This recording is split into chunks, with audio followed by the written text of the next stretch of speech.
Ako po si Victor P. Villena, also known as Juan Billo.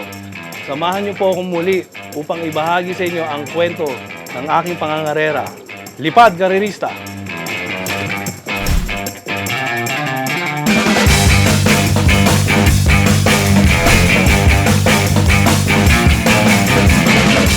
Unang-unang love ko talaga, gaya ng sinabi ko nung una, is dog cage lang talaga siya.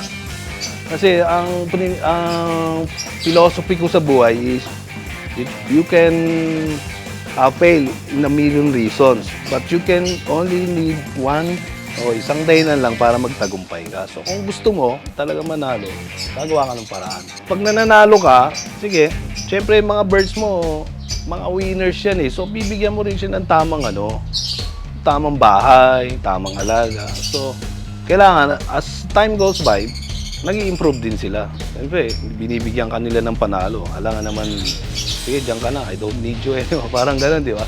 So, bibigyan mo rin siya ng magandang bahay.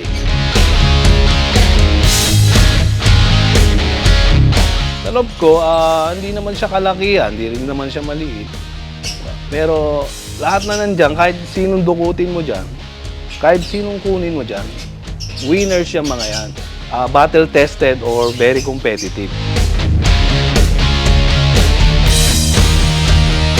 So, nag-start ako kay Sir Lix Ang, and then yung mga kay Sir Ted Villaflor, kay Boss Nelson Chua, ano pa ba galing? Kay Marvic, meron ako, Marvic Ramirez, kay marami pa eh.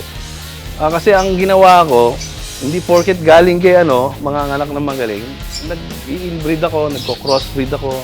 So, yan yung product ng pagtsatsaga ko, tsaka yung pag-aaral ko. Tsaka pag ang isang ibon or ang isang family ng birds, kapag hindi siya nag-perform sa loob ko, yun yung nakuha ko kay Boss Vicente na alisin mo na. So, ang mga lines na una talaga nagbigay sa akin ng mga wins, yung consistent wins, yung mga red bar ko, yung mga reds ko, family of browns ko, na minix ko rin from different, mix din siya from different fanciers. Meron akong Florison, meron ako nung, tawag nun, Imbrek, etc. yun. So, yan, wala talaga akong paborito kasi sila lahat yun eh. I-represent me, tsaka yung Milo. Yun.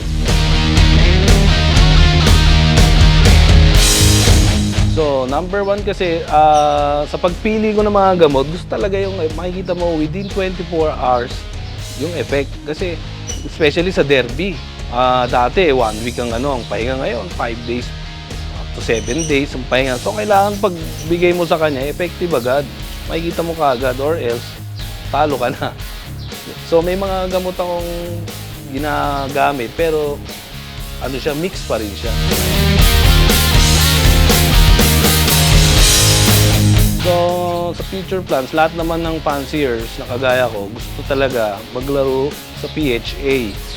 So ngayon kasi hindi ko mabigyan ng oras kasi we need to work, di ba? At saka kailangan mo ng focus dyan.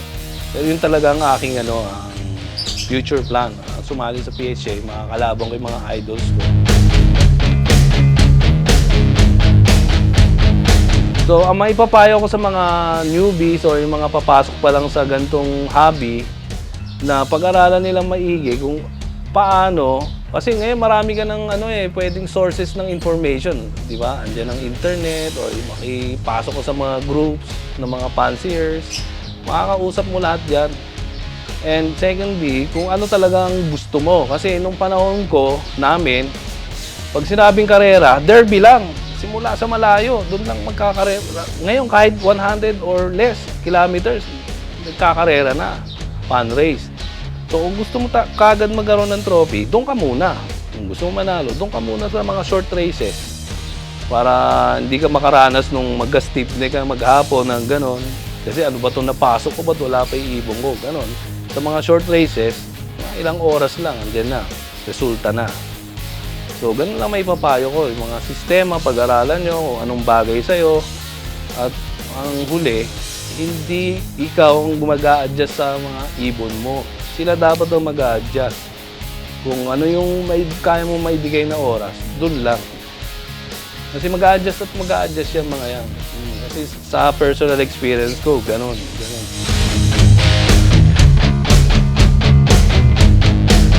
Mga kapwa ko karirista, sana ay may natutunan kayo sa binahagi kong kwento tungkol sa aking pagkakarera. Hanggang sa susunod na kabanata, magkita-kita ulit tayo dito po sa FEI Rapid Hub, The Fancier's Choice.